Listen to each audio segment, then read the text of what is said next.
Če ste ljubitelj športa in rekreacije, obiščite trgovino lopari.si v Trbovljah. To je trgovina za vse športne okuse.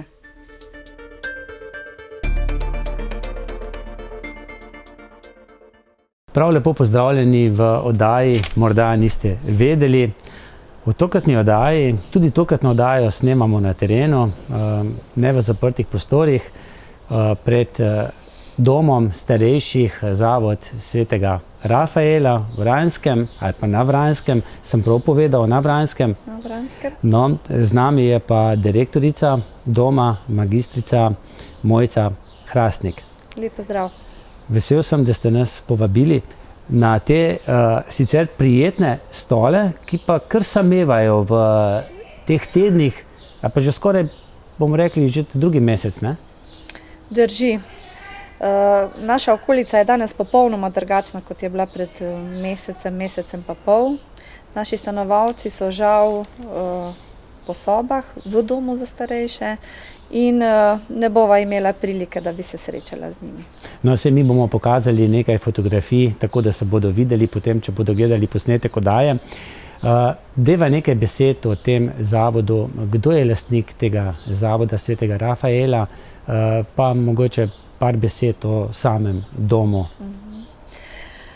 Naš ustanovitelj je župnija Vransko. Prve ideje so se že v letu 2000 zbirale v lokalnem okolju. S pobudo o majhnem domu v majhnem kraju je prišla takratna vodja župnijske Karitas do gospoda Turineka, domačega župnika.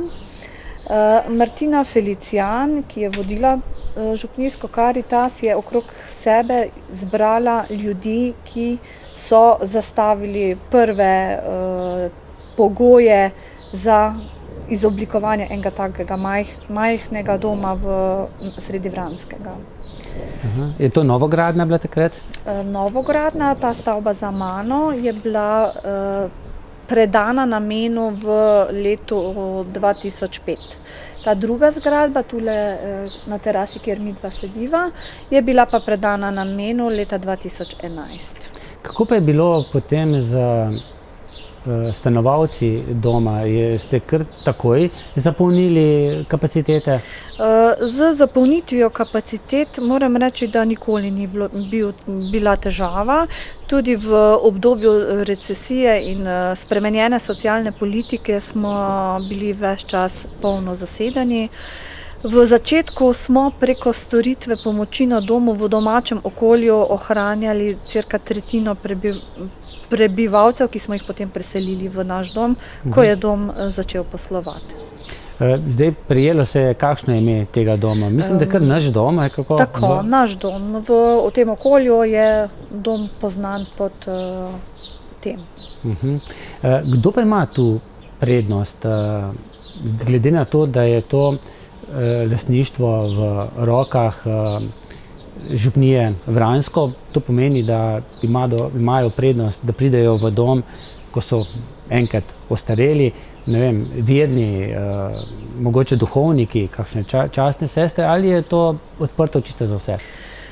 S koncesijsko pogodbo smo zavezani, da je dom namenjen za vse starostnike, ne glede na to, kakšne vere so, odkot, z katerega okolja prihajajo. Je pa temeljno v bistvu starost nad 65 let, zdravstveni in socialni razlogi za namestitev. Prednost pri sprejemu v domsko varstvo imajo domačini, hkrati pa vse kapacitete, ki jih z domačini ne uspemo zasesti, ponudimo ostalim. Kakšno pa je sodelovanje z lastnikom? Vi ste direktorica, verjetno veliko sodelujete, kontaktirate? Lastnik je župnija Vransko, kot sva rekla, ki ima v svetu zavoda 7-člansko vodstvo, odbor, ki sprejema vse bistvene odločitve o delovanju, pomenu, programih, razvoju tega zavoda. In se potem dnevno ali pa mesečno srečujete pa? Tako, z lastnikom, trenutnim župnikom župnije Vransko smo v stalnih dnevnih navezah, svet zavoda pa zaseda po potrebi, vsaj 2-krat letno pa zagotovo. No, nekajkrat so potrjevali ali pa imenovali tudi vas, ne? Vi ste tu direktorica od samega začetka. Se spomnite tistih prvih začetkov, kako je bilo? V bistvu sem se prijavila na razpis. Jaz nisem domačinka, sem iz sosednje občine. Povabljena sem bila na razgovor, tako kot verjetno tudi ostali kandidati, ki so se prijavili, in v izbirnem postopku bila izbrana. Svojo službo, prej sem delala na Centru za socialno delo, sem v bistvu zamenjala s 1.11. leta 2005, s tem, da sem že prej aktivno 2 leti pomagala pri oblikovanju načrtov o gradnji delovnih skupinah. Prej v uvodu sem dejal, da ste magistrica, mogoče iz kakšne smeri? Magistra socioloških znanosti sem, sicer sem pa diplomirana socialna delavka tudi. Torej vam je nekako to delo pisano na kožo, ne? Ja, drži. Drži, ne? Koliko je zdaj stanovalcev ali pa skrbnikov v tem času, oskrbovancev, no, tako v domu, in koliko osebja skrbi za njih? Ta moment je v obeh 2 hišah 61 stanovalcev. Prosti kapaciteti sta 2, ne zasedamo jih ne zaradi te nove situacije s koronavirusom. Pri nas se giblje v hiši do 40 zaposlenih ta moment. Po izmenah, skladno z določili delovnopravne zakonodaje, nas je na dopoldanski izmeni nekaj več, popoldanski že nekaj manj, v nočni izmeni sta pa 2 delavki. No, jaz se spomnim, pred letom smo imeli sodelavca, ki je delal na moji prejšnji televiziji, misionarja Janka Slabeta, verjetno se ga tudi vi spomnite. Zelo dobro se ga spomnim, ja. On je v začetni fazi, ko je prihajal k nam, res prinašal eno dobro, pozitivno energijo, veliko smeha, petja, volje do življenja, ki je sicer potem v utrujenem telesu počasi povzelo z njega. V bistvu je kar do zadnjega tudi maševal v domski kapeli, tako da bil je en tak neusahljiv vir enih pozitivnih resnic o tem življenju, prinešenih iz raznih svetov, glede na to, kje vse se je gibal, hodil, živel, bival, deloval. Ja, čudovit človek, ja. Je bil v vseh obdobjih v domu tudi kakšen duhovnik, da je poskrbel tudi za to duhovno plat? Ja. Tudi zdaj, mimogrede? Tako. Pri nas v domu je gospod Vladimir Rutar, ki dnevno, v bistvu v normalnih okoliščinah bova rekla, izvaja maše v kapeli, tako za zunanje vernike kot za notranje vernike. Tako da tu smo posebej nagovorjeni v bistvu s strani njega, da lahko dnevno prenašamo tegobe življenja in dela v tako zahtevnih ustanovah, kot je trenutno dom za starejše. No, zagotovo je v tem času delo v takšni ustanovi bistveno bolj naporno, težko, zahtevno, pa tudi nevarno zaradi koronavirusa. Koliko se je življenje spremenilo v samem domu, odkar je razglašena epidemija, pandemija, pa verjetno ste vi že kaj prej začeli s tem? Ja, življenje v domu se je kar precej spremenilo. Predvsem je bilo v uvodnem času zelo veliko naporov vloženih v to, da smo stanovalcem razložili, da se pripravljamo oziroma da vse ukrepe, ki jih sprejemamo z namenom, da zaščitimo njihova življenja, in potem prilagoditi življenjski slog starostnika na eno malo površino v zaprtih prostorih, odvzeti jim tisto temeljno gonilo, medsebojne stike, ki jih imajo z zunanjim svetom, v bistvu zakleniti vrata in prepovedati iti ven, prepovedati vstopiti svojcem v hišo. Prihajali so prazniki, težko je delovati v takih okoliščinah. Hkrati moraš biti pa kot zaposlen močen tudi za njih, ker se zavedamo, da je to situacijo treba preživeti, v bistvu ohraniti njihovo zdravje in čim bolje izideti iz te situacije. Kako so pa sprejeli? So to dobro sprejeli v vaših očeh? Je bilo veliko pritožb, pa ne samo stanovalci, ampak tudi svojci, ki jim je bilo kar naenkrat recimo odvzeto stik za svojimi starši, recimo sorodniki? Mi, bom rekla, težav v odnosu s svojci nismo zaznavali. Mi smo vse stvari sproti skomunicirali, kar je bilo odprtega, smo reševali pač po nekih poteh, da je bilo za vse čim lažje. Zelo težko je pa stanovalcem. Tudi iz dneva v dan je huje, ravno zaradi tega, ker se narava prebuja, zunaj postaja topleje, oni si želijo ven, oni si želijo stikov, oni si želijo trg, oni si želijo medsebojno družiti, mi pa vse to zmanjšujemo, omejujemo, zapiramo in to je težko. Če je v začetni fazi veljalo, da je to z vidika zaposlenih naperjeno proti njim, zdaj razumejo, da je to v njihovo zaščito in da je to v njihovo dobro. Ves čas tudi delamo z njimi v smislu, da se stvari spreminjajo, da je z dneva v dan drugače in da zagotovo pridejo dnevi, ki bodo boljši od teh, smo zdaj zaprti v hiši. Tako da vlivamo upanje kljub temu, da so še vedno notri. Ne? Kako greste pa vi vsak dan v službo, mogoče tudi s to mislijo, upam, ne, da pri nas ne bo kdo zbolel, zato se okužil s tem virusom. Glede na to, da verjetno vam je poznana slika pa situacija v Sloveniji, da je največ obolelih ravno iz slovenskih domov za ostarele, pa verjetno je po svetu tudi zelo podobno. Verjetno je kaj tega straha, kaj pa bo, če se tudi pri nas pritihotapi ta nesrečni virus. Potencialno je vedno možno, da se pritihotapi, potencialno je možno, da v hiši že je, potencialno je možno, da ga prinesemo jutri, danes.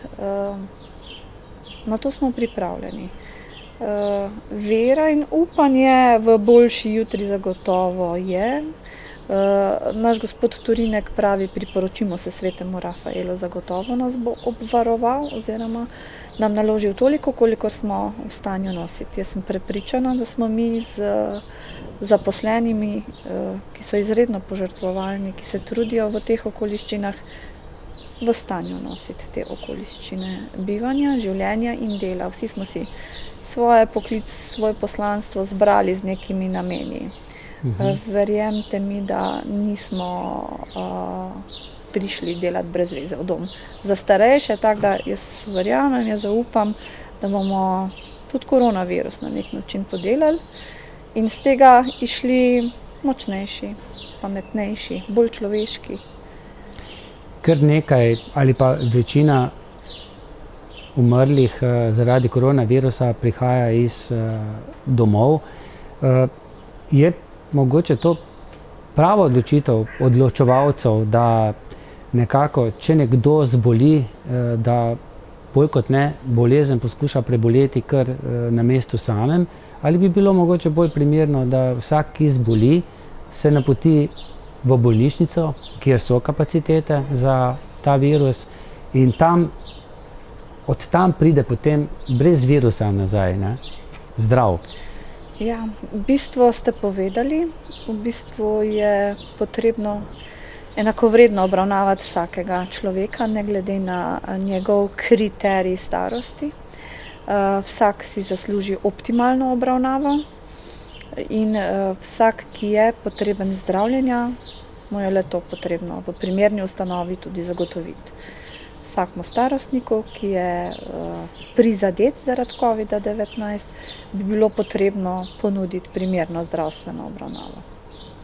Ker zdaj, če nekdo zboli v vašem domu, verjetno vi ne premorete respiratorja, pa če ga ta bolnik potrebuje, je verjetno izhod, da gre v bolnišnico.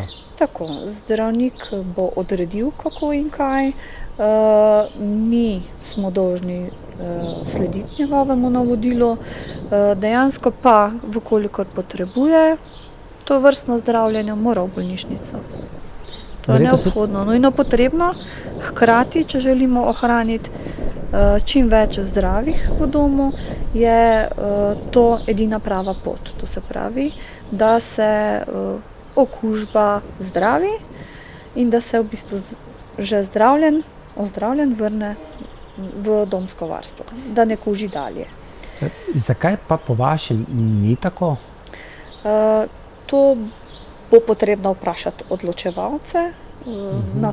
Da to vaše vprašanje, mislim, da bo še veliko odprtih tem in dilem in bo potrebno tudi Bobu reči Bob. Ali je starost res kriterij, da če si v previsoki starosti, da si nameščen v domu za starejše in nisi zdravljen skladno z doktrino. Verjetno tudi v stiku preko videokonferenc tudi z ministrstvom za zdravje. Kakšne so debate, kakšen je posluh glede na vaše predloge, ki jih imate, ne samo vi, vsi tisti, ki delujete v domovih za ostarele, ki niso bolnišnice, niti niso zdravstveni zavodi, ne?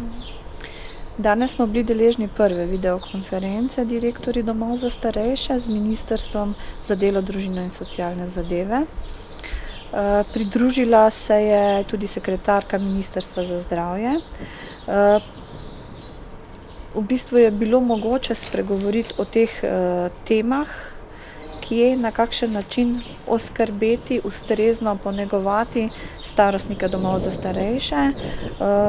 Zadeve, ki ostajajo vprašanja za bodočnost odprta, so ali v bistvu v domovih za starejše, ali v bolnišnicah, ali v enih vmesnih strukturah, kjer bi bilo zanje optimalno poskrbljeno. Kako pa imate zdaj organizirano življenje v domu, ko je omejeno tudi gibanje, te socialni stiki so malce omejeni tudi, se vseeno stanovalci med seboj družijo, so kakšne igre, je kakšna knjižnica, je kar kaj podobnega, razen izhodov, ne, seveda. Zdaj tudi, bom rekla, vse te aktivnosti smo prilagodili oddaljenosti, razdalji in jih pač poskušamo izvajati na varnih razdaljah.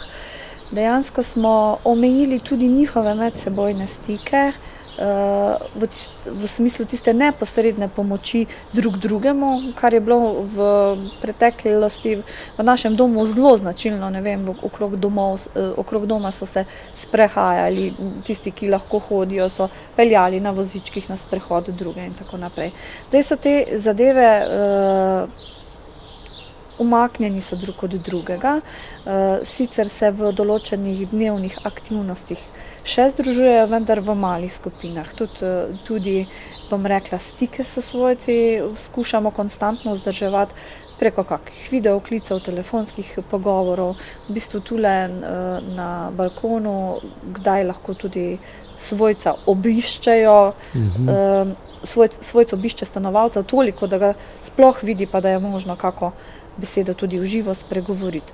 Dejansko pa se aktivnosti izvajajo individualno, v sobah, delovna terapevtka, fizioterapevtka in ostali pač to izvajajo bolj na individualnih nivojih.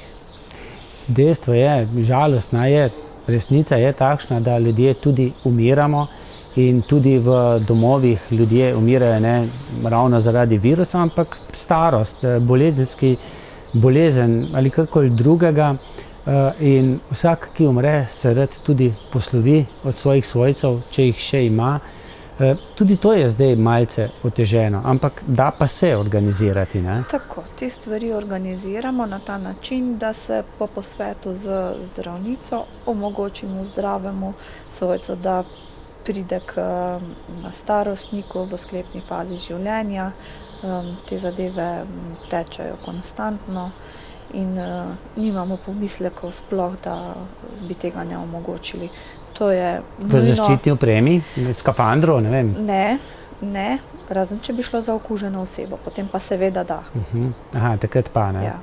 No, in če dobite takšno okuženo osebo, da se nekdo od vaših stanovalcev okuži, pa da ni potrebno, da odide v bolnišnico, kakšna posebna soba? Ja. Sfero celotnega doma smo razdelili na 3 cone. Cono, rdečo cono, kjer so predvidena mesta za okužene s covidom, pozitivne. Potem sivo cono, kjer so tisti s sumom ali ki so bili v zunanjih stikih, to se pravi, ki prihajajo z bolnišnic, kaj podobnega, ali so nenadoma dobili vročino. In belo cono, ki je pa cona za zdrave. Tako da tudi močno smo razmejili te poti gibanja ene ekipe, druge in tretje ekipe. To je znotraj prostorov zelo težko zagotoviti, prav tako pa je v omejenem delu lahko zagotoviš nemoten pretok. To se pravi, da dejansko še bolj omejiš tiste z rdeče cone, ki jim popolnoma prepoveš kakršenkoli prehod po ostalih delih zavoda in tudi s sive cone, to se pravi, da tudi v momentu okužbe bodo tudi tisti v beli coni zadržani v svojih sobah. Zdaj, jaz, če sklepam po sebi, jaz vem, da bi imel nekako slabo vest, če bi jaz komu prenesel okužbo. Kako pa to zaposleni gledajo? Nenazadnje po službi odhajajo domov, vsak od domačih ima tudi neke druge stike, mogoče tudi v službo hodi, ne, večja skupina ljudi in verjetno je to tudi psihološko zelo težko za zaposlene. Čutek krivde. Ta moment je pri vsakem od zaposlenih zagotovo prisoten. Poskušamo razbremenjevati zaposlene, da to je virus, ki je med nami in ni pomembno, ga ta hip prinesem v hišo jaz ali ti ali kdorkoli drug. Pomembno je, kako ravnamo od takrat naprej, ko mi se sploh zavedamo, da smo okuženi. Tako da dejansko mi zaposlenim svetujemo previdnost tudi v teh stikih izven službenega okolja, vendar saj ne vemo, saj smo se lahko okužili nekje na poti, na pošti, trgovini, pa zato sploh ne kažemo nekih znakov in nositi breme tega virusa na ta način bi bilo nesmiselno. Pa mi smo še taki, da radi s prstom pokažemo, ne, na krivca. Ne. Seveda, v malih okoljih je to zelo značilno in je to lahko zelo obremenjujoče za nekoga. V tem smislu medsebojnega pogovora in deljenja teh notranjih strahov poskušamo hrabriti in opogumljati drugega. Drugega nam ne preostane. No, kaj bo pa potem, ko zdaj se že rahljajo malce ukrepi, že kaj več dovoljenega, pa bodo prišli meseci, ko bo še bolj dovoljeno, ko bodo lahko tudi vaši stanovalci šli tudi sami kaj po mestu, verjetno bodo odprti tudi lokali in tudi kakšno kavico spiti, ne, ven. Kaj pa takrat, ne? Ste že kaj razmišljali, kako bo ravno tako lahko še tudi takrat živi virus med nami. Ampak celo življenje ne moremo biti zaprti. Ali se bomo enostavno morali navaditi, da virus sta ali pa mogoče kdaj kakšen drug živi med nami? Jaz mislim, da bomo se naučili živeti tudi s tem virusom, ne?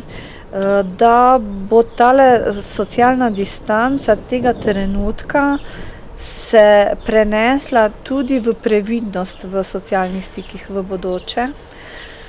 Verjetno nekaj časa živela med nami kot nek strah in previdnost in potem prinesla postopno zbliževanje. Kaj to pomeni za vsakega izmed nas? Najbrž to pomeni prekuženost populacije, kar je dobro na dolgi rok. Ali pa cepivo, pravi čas. Tako, ali pa cepivo. To se pravi, da vseeno bomo z te bitke prišli zagotovo močnejši. Nas kdo opozarja? Nam kdo pošilja virus? Nam narava to kaže zobe? Ne vem. Nimam odgovora na to. Jaz verjamem, da virusi med nami so in da ni neke teorije zarote tu. Ni, ne? No, razen, če je narava rekla, ustavite se malo. Ja. Umaknite se, umirite se in počakajte. No, seveda pa vsi zaposleni zdaj v drugačnih razmerah delate, ste tudi izpostavljeni nevarnostim, več dela, drugačnega dela, težje je delati tudi pod masko, ne, mimogrede zaščitno masko 8 ur, kolikor so pač v službi ali pa nekateri še dlje. In tudi zato so napovedovali tisti, ki odločajo o naših življenjih, da bodo lahko nekateri dobili dodatek, tudi od 10 do 200%. Zdaj, tista prva informacija je bila zelo taka optimistična, ampak potem pa se bere pa med vrsticami, je pa malce drugače. Ja, morda je bila informacija, kako bo teklo nagrajevanje tistih, ki aktivno delajo, preuranjena, glede na dogodke kasneje. Absolutno se strinjam, da je potrebno vse zaposlene, ki so v teh okoliščinah delali, ustrezno nagraditi. Zato so odločevalci, da bodo razmejili po katerem zakonu, po kateri kolektivni pogodbi koga in s kakim kriznim dodatkom koga. Verjamem pa, oziroma mi kot delodajalec se bomo potrudili, da bomo zaposlene ustrezno nagradili in vkolikor država ne bo pristopila, da bomo z lastnih rezerv nagradili kader. Ker zaenkrat je to še malce tako, ne? Ja. Javni zavodi pa tisti, ki opravljate ravno tako javno službo, ampak ste koncesionarji. Tako. Javna in zasebna sfera se tu ločuje v tem prvem zakonu in je obljuba, da nas bodo izenačili koncesionarje v tem drugem snopu, ki se sedaj pripravlja. Tako da jaz računam, da bo pri aprilski plači mogoče nedvoumno poplačati tiste za nazaj za marec in april. Kako je pa z zaščitno opremo? Verjetno so bile z začetka malo težave, ne? V začetni fazi zaščitne opreme ni bilo zadosti. Potem, ko so se prve zaloge sprostile, so bile cene enormne. Mi smo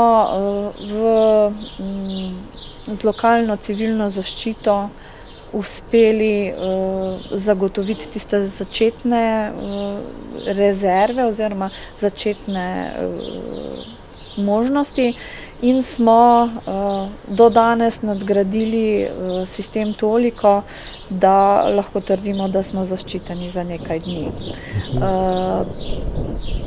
Težava so te maske, 2 in 3.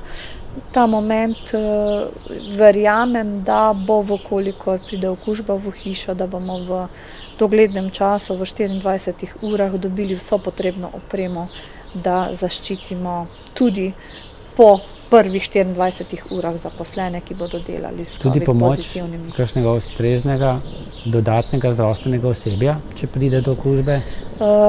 Načrti so zagotovo narejeni, s koordinatorji je to usklajeno. Načrt pomoči zunanjih ustanov, kako pa to v življenje spraviti, pa kažejo že prvi primeri po Sloveniji. Tako da ljudje ne grejo radi delati v domove za starejše v teh situacijah. Tudi zdravstveni delavci ne. Tudi To je zdravstveni. dejstvo. Tako da mi se bomo poskušali maksimalno opreti na naše zaposlene, ki so z tega vidika zanesljivi, odgovorni, zelo potrpežljivi, vztrajni, delovni. Tako da računamo, da v drugi fazi bomo potrebovali pomoč od zunaj in računam, da jo bomo tudi dobili. No, veliko starejših, ki so že mogoče tudi malce slabši fizični kondiciji, je tudi doma, ki čakajo mogoče na vstop v dom, v domove, pa jim nekako kar tudi preko medijev ljudje razlagajo, pa tisti strokovnjaki, ostanite doma. Zdaj, ja, seveda, ampak za fizično pa tudi psihično kondicijo je pa treba tudi poskrbeti. Saj se da varno, ne? Saj verjetno greste tudi vi na kakšen sprehod varno, ne? Tako. Če ne, Obe dve kondiciji sta izrednega pomena, tako fizična kot psihična. V domu se trudimo ohranjati oba dva vidika, nekako zvoziti čez dan na način, da vsakemu ponudimo vsaj delček obojega.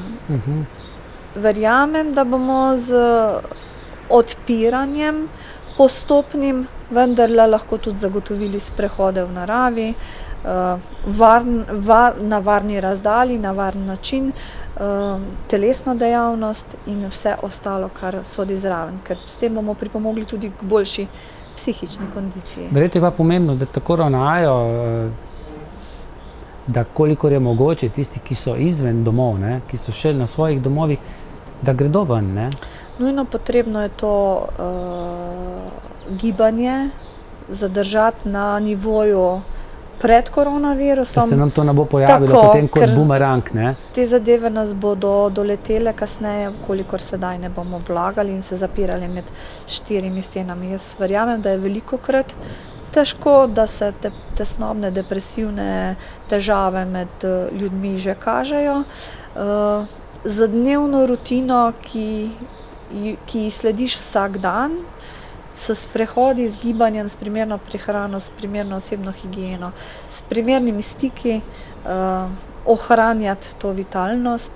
To je edino, kar šteje ta moment. Na ta način se zagotovi ravnovesje v telesu. Kako si ga pa vi zagotovite, ravnovesje?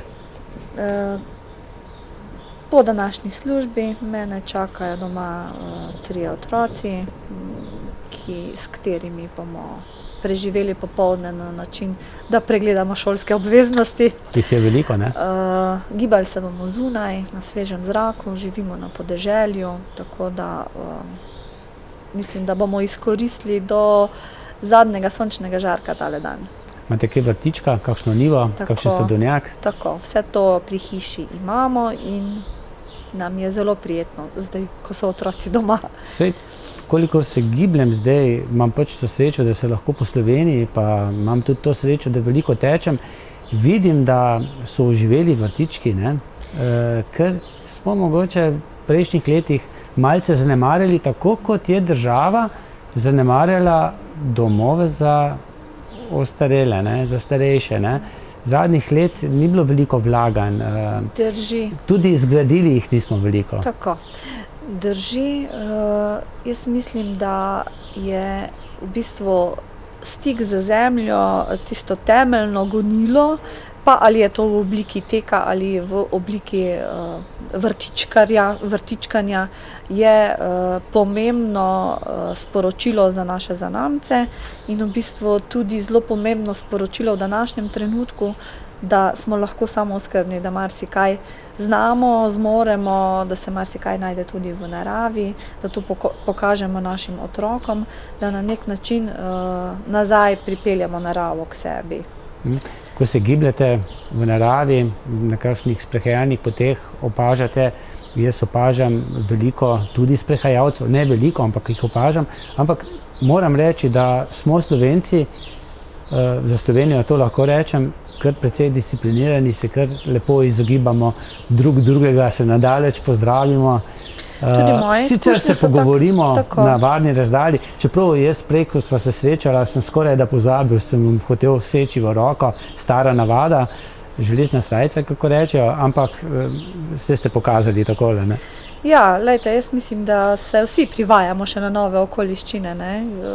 Tako da bomo se navadili teh, bom rekla, oddaljenih stikov, kjer si bomo pa vseeno še kaj povedali, pa se nasmejali, pa se lepo imeli. Tako da jaz mislim, da smo pa zelo disciplinirani in zelo hitro razumemo navodila, predvsem pa, da iz teh navodil pač potegnemo tisto, kar je dobro za nas, za naše zdravje, za vse naše najbližje. Nikakor pa, ne, da postajamo špijuni, ne, da drugega kontroliramo, dajemo fotografije, mogoče celo, tako kot je dejal ustavni pravnik dr. Andraž Teršek, da zelo radi pošljajo kakšno sliko, če kdo sedi tam, kjer ne bi smel sedeti, na policijo, ne. Ja, jaz mislim, da se bo ta zaletavost v prvi fazi tudi umirila in da bomo vsi iskali iz te situacije sam nove lekcije v smislu neke skrbi drug za drugega, v bistvu tudi sam zase na nek varen način. Gospa Mojca Hrastnik, hvala za to, kar ste povedali. Bi vam ob koncu še kaj sporočili? V bistvu to, da ostanemo aktivni, da spoštujemo drugega, da cenimo medsebojne odnose, pa tudi če so nadaljavo, so le ti primerni pač v tem trenutku. Pride pa drugi trenutek, pa bo naša bližina lahko tudi bližja. Mogoče že čez nekaj mesecev ali pa nekaj tednov, če so optimistična. Ja, zagotovo. Hvala. Hvala. Hvala pa tudi vam za pozornost in srečno.